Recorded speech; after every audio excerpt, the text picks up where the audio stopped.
बंदी छोड़ सदगुरु रामपाल जी महाराज जी की जय हो। परमपिता परमेश्वर की आप सभी प्यारी आत्माओं को मुझ पवन दास का सत्साई। पुण्यात्माओं, दास को अर्जेंट में ये वीडियो बनाना पड़ रहा है क्योंकि एक ऐसी ही घटना हमारी एक बहन के साथ में जयपुर में घटित हो रही है और वीडियो को ज़्यादा से ज़्यादा आप लोगों ने शेयर कर देना है ताकि परमेश्वर की प्रेरणा से अगर संभव हो सके तो शैतानी ताकतें जाग जाएं और किसी भी तरह से उनके मन में, उनके दिल में थोड़ा बहुत रहम उत्पन्न हो जाए और उस बहन के प्रति थोड़ी बहुत संवेदना दिखाएं, एक भगत के गुण थोड़े बहुत वो दिखाएं ताकि उस बहन की और उसके परिवार की आत्महत्या करने से जान बच जाए। मामला कुछ ऐसा ही है। दास आपको आगे पूरी ऑडियो सुनाएगा उस बहन की। आपका भी दिल पसीज जाएगा कि वर्तमान में सतलोक आश्रम मैनेजमेंट हरियाणा पूरी तरह से काल भगवान के वशीभूत होकर केवल माया प्राप्ति के पीछे ही पड़ा हुआ है। उसे भक्तों का दुख, दर्द, परेशानियां कुछ भी दिखाई नहीं देती सिवाय पैसों के। और 15 लाख रुपए की उस बहन से डिमांड कर दी है उसकी एक समस्या के लिए। तो वीडियो को आप लोग ज़्यादा से ज़्यादा शेयर करें ताकि संगत तक ये बात पहुँचे। और ऐसी हमारी और जो बहुत सारी बहनें हैं, बहुत सारे जो भगत परिवार हैं जो इन काल एजेंटों के चंगुल में फंसे हुए हैं, परमेश्वर की दया से आप सभी सत्सेवक भाई बहनों के प्रयास से वो बच सकें। मामला सन 2016 का है। उस समय राजस्थान के अलवर ज़िले में एक नामदान केंद्र हुआ करता था, आज भी है, और वहाँ पे कोई सुशील कुमार नाम का व्यक्ति बैठता था। वहाँ का वो कोऑर्डिनेटर था सुशील कुमार। सुशील कुमार ने अपनी बहन की शादी जयपुर में एक देवानंद भगत जी के बेटे हैं शैलेंद्र, उनके साथ में कर दी। 2016 में उनकी शादी हो गई। शादी के कुछ ही समय बाद में अलवर के भक्तों ने सुशील कुमार, वहाँ का जो कोऑर्डिनेटर है, उसके ऊपर ये आरोप लगाते हुए मैनेजमेंट के पास में एक अर्जी भेज दी कि सुशील कुमार को यहाँ से हटाया जाए क्योंकि ये रात को लड़की लेके आता है और जब हम इसका विरोध करते हैं तो ये भक्तों के साथ में गाली गलौज करता है, मारपीट करता है। मुझे नहीं पता इस घटना में कितनी सच्चाई है, लेकिन ये अलवर के भक्तों ने खुद अपने हस्ताक्षर करके और सतलोक आश्रम मैनेजमेंट हरियाणा के पास में भेजा था उसको चेंज करने के लिए। तो जब ये सारी बातें हुई उसके बाद में अब जो हस्ताक्षर जो किए थे वो जयपुर से उसने अपनी बहन की शादी की थी, उन लोगों ने भी हस्ताक्षर करके मैनेजमेंट को भेज दिए थे अलवर के भक्तों के कहने पे। तो सुशील कुमार जो कोऑर्डिनेटर था उसने क्या किया, वो जयपुर में गया अपनी बहन के ससुराल वालों के वहाँ और ये कहकर कि भाई मेरी बहन का एक बीए का पेपर बाकी है, इसको आप मेरे साथ अलवर भेज दो। वो अपनी बहन को परीक्षा देने की कहकर वापस अलवर ले आया। 15-20 दिन होने के बाद में जयपुर वाले भक्तों ने, यानी ससुराल पक्ष ने, उनसे कहा कि भाई अब तो उसका पेपर हो गया होगा, आप उन्हें जयपुर भिजवा दीजिए। तो सुशील कुमार ने कहा कि आप लोगों को आके लेके जाना पड़ेगा और मेरे घर आने की ज़रूरत नहीं है, आपको अलवर नामदान केंद्र पर ही आना पड़ेगा। जयपुर वाले भगत वहाँ गए, लेकिन वहाँ जाने के बाद में सुशील कुमार ने उनको मतलब नहीं भेजा, अपनी बहन को जयपुर उसके ससुराल में नहीं भेजा और उल्टा अपनी बहन की सास, ससुर, देवर, इन सब के खिलाफ 4-5 धाराएं एफआईआर उन्होंने करवा दी। कुछ दहेज की, कुछ मारपीट की, कुछ प्रताड़ना की, कुछ ऐसी उसने एफआईआर लिखवा दी और जयपुर वाले भगत वापस जयपुर लौट आए। मामला काफ़ी समय बीत गया, आज भी अलवर की कोर्ट में मामला ट्रायल है। उसके बाद में जो जयपुर वाली जो बहन है, जो उसकी सास थी, यानी शैलेंद्र की जो माँ थी, उसने बेचारी ने मामले को शांत करने के लिए कि भाई चलो भक्तों का मामला है, आपस में बेइज्जती होगी, परमात्मा की बदनामी होगी, उसने काफ़ी कोशिशें की। इन विगत 3-4 वर्षों में 2016 से आज 2021 तक उसने बहुत कोशिश की मामले को शांत करने की, किसी भी तरह से सुलह हो जाए।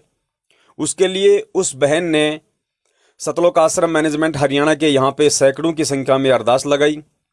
महेंद्र के लड़के अमित के पास में फ़ोन किया, अंजू मंजू के पास फ़ोन किया, प्रार्थना के नंबरों पे फ़ोन किया। हर बार उस बहन को एक ही आदेश दिया जाता कि भाई ज्योति करवा दो, पाठ करवा दो, ज्योति करवा दो, पाठ करवा दो। राजस्थान के स्टेट कोऑर्डिनेटर प्रकाश माली के पास में तो इतनी अर्जी लगाई उस बहन ने जिसकी कोई हद नहीं। हर बार ज्योति पाठ, ज्योति पाठ, ज्योति पाठ कि जयपुर के नामदान केंद्र पे ज्योति पाठ। और पुण्यात्माओं, आज मामला यहाँ तक आ गया कि बहन को अपनी ऑडियो बनानी पड़ी किसी भगत भाई के साथ में। वो उस बहन का रो रो के ये कहना है कि भगत जी, अगर ये परमात्मा का ज्ञान अगर मेरे पास नहीं होता तो मैं कब की इस भक्ति मार्ग को छोड़ चुकी होती। इन भक्तों के आचरण को देखते हुए, इस मैनेजमेंट के कुकर्मों को देखते हुए, इनके आचरणों को देखते हुए रो रो के वो बहन अपनी व्यथा बयान कर रही है कि आप जयपुर नामदान केंद्र का, जहाँ के प्रहलाद जी जहाँ के नामदान संचालक हैं, वो कह रही है कि जयपुर नामदान केंद्र पे जाके भगत जी आप वहां का रजिस्टर देख लीजिए। 1 लाख से ऊपर का तो मैं पाठ पाठ करवा चुकी हूं, ज्योति की तो कोई गिनती नहीं है। 1 लाख से ऊपर का, और मैं तंग आ चुकी हूं पाठ करवा करवा के। अब मेरा विश्वास उठने लगा है और मेरी स्थिति यहां तक आ गई है कि मैं कब आत्महत्या कर लूं मुझे कुछ नहीं पता। हम लोग बिल्कुल रोड पे आ चुके हैं, दाने दाने को मोहताज हो चुके हैं। और अंत में जब मैंने रो रो के गुरुजी के परिवार के पास अरदास लगाई तो गुरुजी के परिवार ने कहा कि हम मामले को शांत कर देंगे, हम आपका आपस में सुलह करवा देंगे, लेकिन इस एवज में आपको 15 लाख रुपए देने पड़ेंगे। पुण्यात्माओं, 15 लाख रुपए की डिमांड गुरुजी के परिवार ने, सतलोक आश्रम मैनेजमेंट हरियाणा ने उस बहन से, जो बिल्कुल निर्दोष है, जिसका कोई दोष नहीं है किसी भी प्रकार का, उस परिवार से सुलह करने के लिए 15 लाख रुपए की डिमांड आज वर्तमान में उन्होंने रखी हुई है 2021 में। अब वो बहन कहां से 15 लाख का इंतजाम करे और क्यों करे? आगे आप उस बहन की खुद की ऑडियो सुनिए, मुझसे पूरी ऑडियो नहीं सुनी गई। आप अगर सुन सके हैं तो सुनिए। और आप भक्तों के भी अगर आत्मा में थोड़ा बहुत यदि परमेश्वर का ज्ञान समाया हुआ है, अगर आप लोग यदि जीवित हैं, तो मैं निवेदन करूंगा कि इस ऑडियो को आप जी जितना हो सके उतना इस वीडियो को शेयर कीजिए, अपने हर ग्रुपों में शेयर कीजिए, फेसबुक के हर ग्रुपों में शेयर कीजिए जहां जहां हमारी संगत जुड़ी हुई है, ताकि लोगों को हकीकत का मालूम पड़े, लोगों को सच्चाई का मालूम पड़े कि किस कदर परमपिता परमेश्वर सतगुरु रामपाल जी महाराज जी को बरवाला कांड के तहत जेल में करवा के आज उन्हीं की आड़ में ये एक शैतानी ताकतों के अधीन होके ये काल एजेंट सतलोक आश्रम मैनेजमेंट हरियाणा, ये स्टेट कोऑर्डिनेटर, ये फर्जी नामदान केंद्र वाले, ये गुरुजी के परिवार वाले, बेटा बेटी किस कदर एक भेड़िए की भांति बेचारी भोली भाली संगत को काटने में लगे हुए हैं। इनका मकसद केवल पैसा इकट्ठा करना है, केवल प्रॉपर्टियां बनानी है। गुरुजी जाए भाड़ में, संगत जाए भाड़ में, भक्ति जाए भाड़ में, हमें केवल पैसा चाहिए, पैसा। तो पुण्यात्माओं, जो बर्ताव वर्तमान में ये सतलोक आश्रम मैनेजमेंट हरियाणा संगत के साथ कर रहा है, ऐसा बर्ताव आपको जगत में भी देखने को नहीं मिलेगा। जगत के अज्ञानी लोगों से भी कितने गए गुजरे किस्म के ये व्यक्ति हैं। तो सावधान आपको भी हो जाना है। हम तो पिछले 7 साल से चिल्ला ही रहे हैं, लेकिन जब तक ऐसी घटनाएं आप लोगों को सुनने को नहीं मिलेंगी तब तक आप लोग अंदर से जागोगे नहीं। इसलिए आप लोगों को जगाने के लिए, बाकी सोई हुई संगत को जगाने के लिए, कि वर्तमान में इस धरती पे यदि कोई शैतान का एजेंट है जीते जागते रूप में, तो सतलोक आश्रम मैनेजमेंट हरियाणा है। और आप सभी ने गुरुदेव की हिसार जेल से बाहर आने तक चाहे लगे 2 साल, चाहे लगे 5 साल, सावधान रहना है। एक नया पैसा भी दान धर्म ज्योति पाठ के नाम पे इनको नहीं देना है। इनके किसी भी नामदान केंद्र पे नहीं जाना है। किसी भी इनके फर्जी आश्रमों में, चाहे भिवानी हो, चाहे मुंडका हो, चाहे रोहतक हो, कहीं भी नहीं जाना है। गुरुदेव के जेल से बाहर आने तक आपने केवल अपनी भक्ति करनी है, अपना रोजी रोटी के लिए जो कर्म है वो करना है। 10वें अंश का पैसा निकाल के अपने अकाउंट में रख दो या अपने घर में रख दो, बाकी किसी भी कुपात्र को 1 रुपया मत दो। आज देखिए खुद वो बहन इन परिस्थितियों से जूझ रही है, और कहीं ना कहीं गलती उस बहन की सिर्फ ये रही है कि उसने अनजाने में पहले इन कुपात्रों को दान किया। और गुरुदेव कहते हैं अगर कुपात्र को दान करोगे तो दोनों को परिणाम भोगना पड़ेगा। तो वो बहन तो अपना परिणाम भोग ही रही है, उसके बावजूद भी उस बहन की बुद्धि नहीं खुली, और ये घटना घटित होने के बावजूद भी उसने अपनी गलतियों पे चिंतन मनन ना करके आज कम से कम 1.5-2 लाख रुपया ज्योति पाठ के नाम पे उस मसले को हल करने के लिए उसने और इनको पात्रों को देके वो पाप की भागन बन बैठी।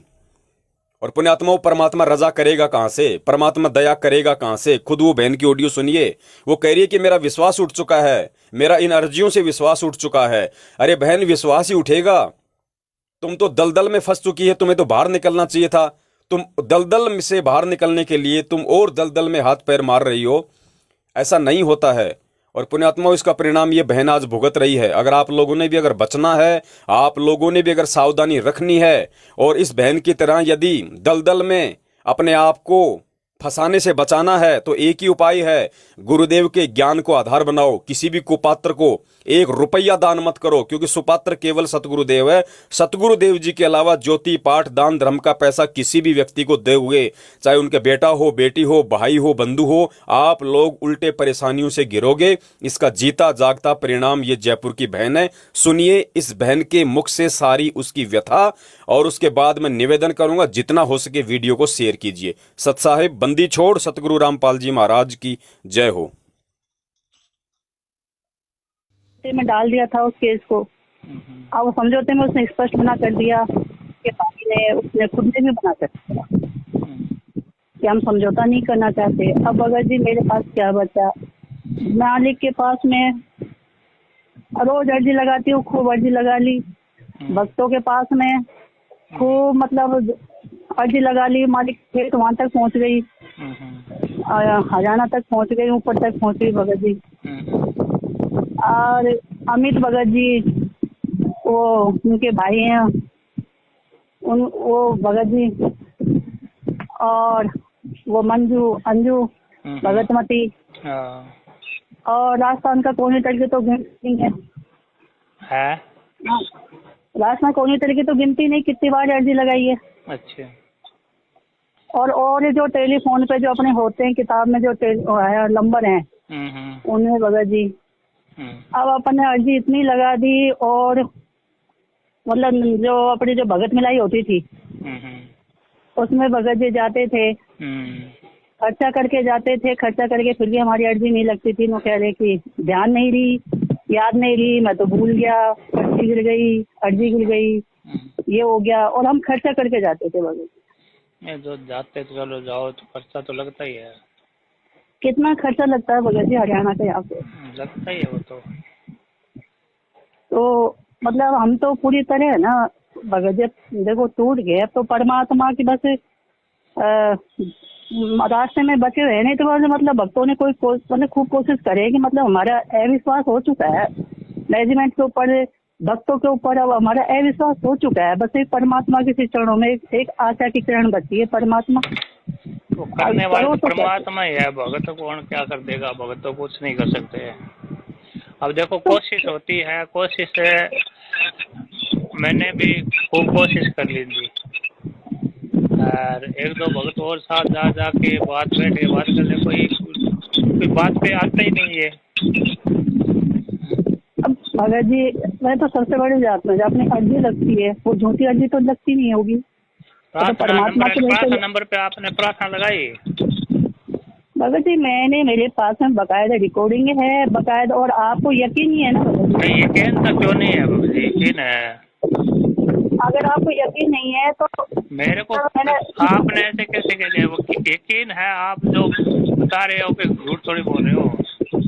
नहीं, मेरे में हो सकता है भगत जी, क्या क्या कई बार आदमी में फंस जाता है। ऐसी बात नहीं है भगत जी। तो आप है ना अपने जो जयपुर नाम केंद्र है ना भगत जी, जब अर्जी अपन ने लगाई है, पाठ कर दो, ज्योति करवा दो, पाठ करवा दो, ज्योति करवा दो। भगत जी मेरे मुँह से मैं कहना तो नहीं चाहती है ना, 3-4 अर्जी लगाई थी, उनका तो हम पाठ के वो प्रसाद भी दिया है, पाठ प्रकाशन होता है ना। और हमारे पास में पर्चियाँ रखी है, और जयपुर नाम केंद्र पे आप मतलब पूरा रजिस्टर में देख लो, कितनी तो पाठ करा दिए, कितनी ज्योति करवा दिया। थक गए भगत जी, विश्वास नहीं होता है कि अर्जी लगती है कि नहीं लगती। देखो अर्जी तो बगैर तो घोड़े कोई पाठ का, कोई ज्योति का, कोई आदेश ऐसे आते ही नहीं है। हाँ भगत जी, जब मैंने अर्जी लगाई पाठ करा तो हमारी कृपा करेंगे। जो आप प्रार्थना नंबर पे प्रार्थना लगाओगे तो वो जवाब दूसरे दिन जवाब लोगे तो आप क्या बताएंगे? वो नहीं तो देखो भगत जी, ये बोला मालिक कृपा करेंगे पाठ करा दो, मालिक कृपा करेंगे ज्योति करवा दो, मालिक कृपा करेंगे पाठ करवा दो, मालिक कृपा करेंगे ज्योति करवा दो।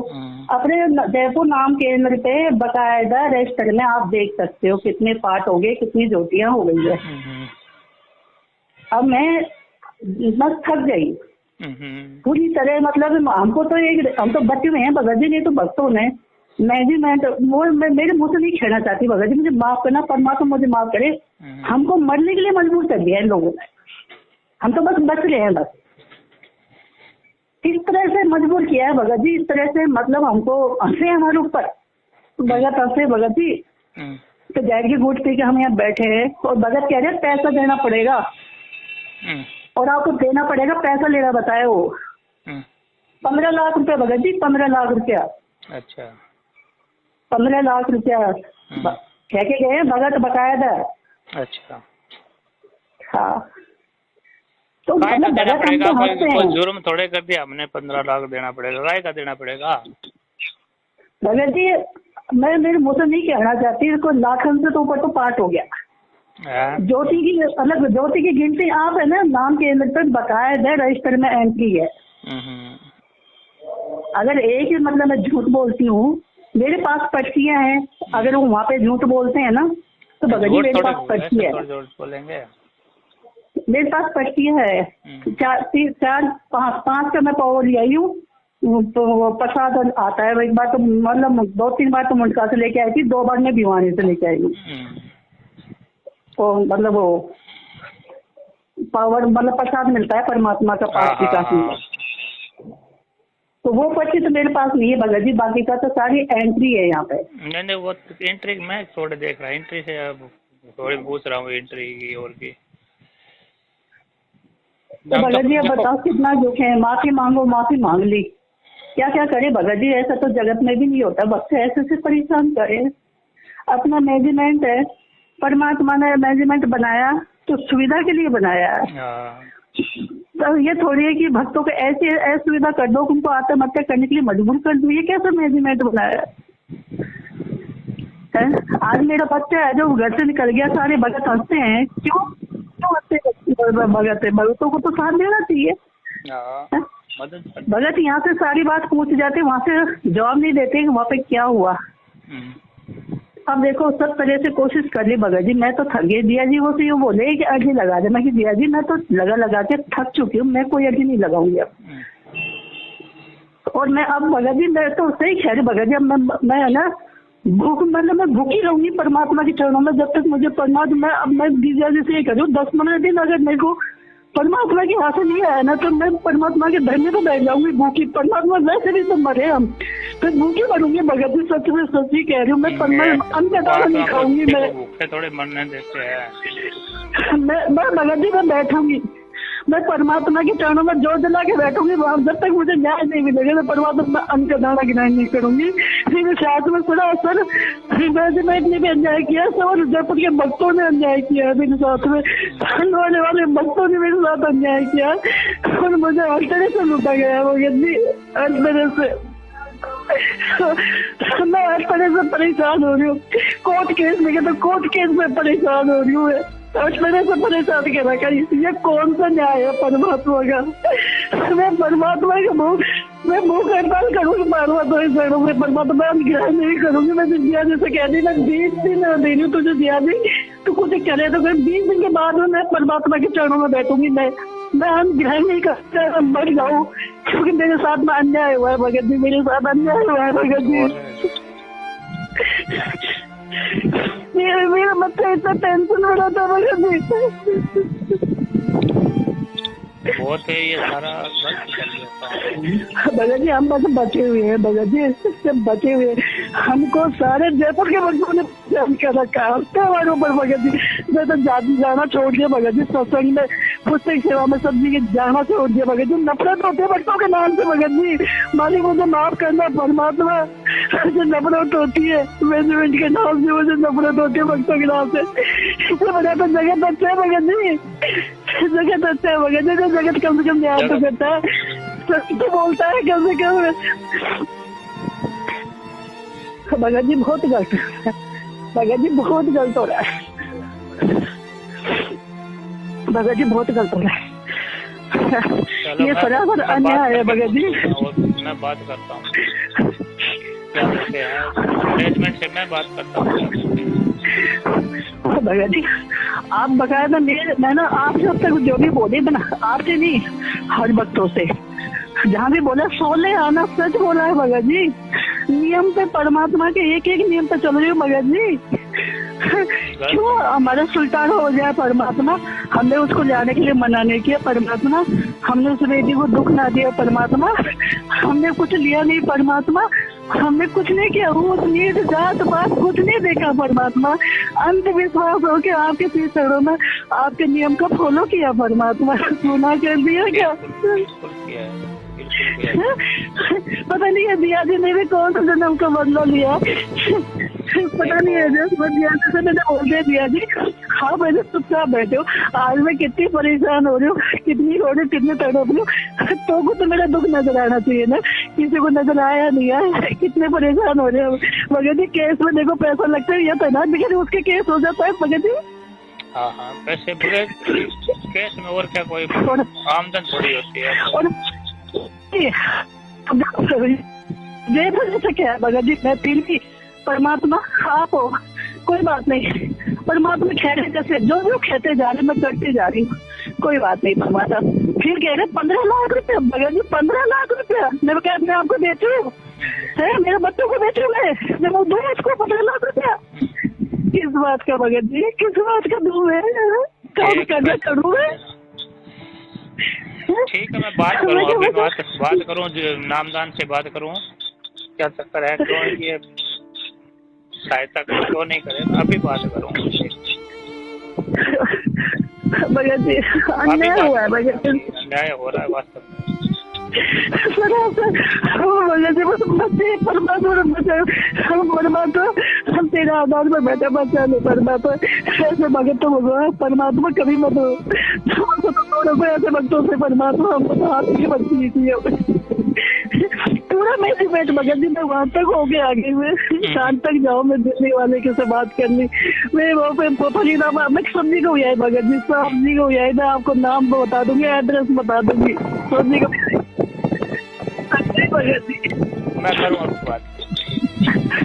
ठीक है भगत जी, माफ करना भगत जी, कोई गलती हो गई हो तो मुझे माफ करना भगत जी।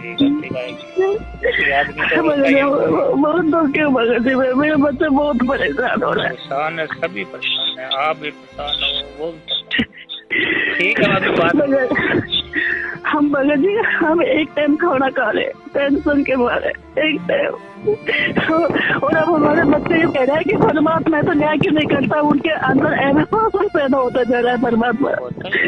भगत जी मैं नहीं चाहती मेरा परिवार बड़ी मुश्किल से परमात्मा के चरणों में जुड़ा, मैं नहीं चाहती परमात्मा चरणों से हम छूटे, परमात्मा दया कर ले दाता। आप तो 3-4 साल हो गए भगत जी, अभी करता हूं बात करके फिर ठीक है भगत जी, सब सही भगत जी, माफ करना कोई गलती हो गई मुझसे, तो गलत बोल दिया बोलो।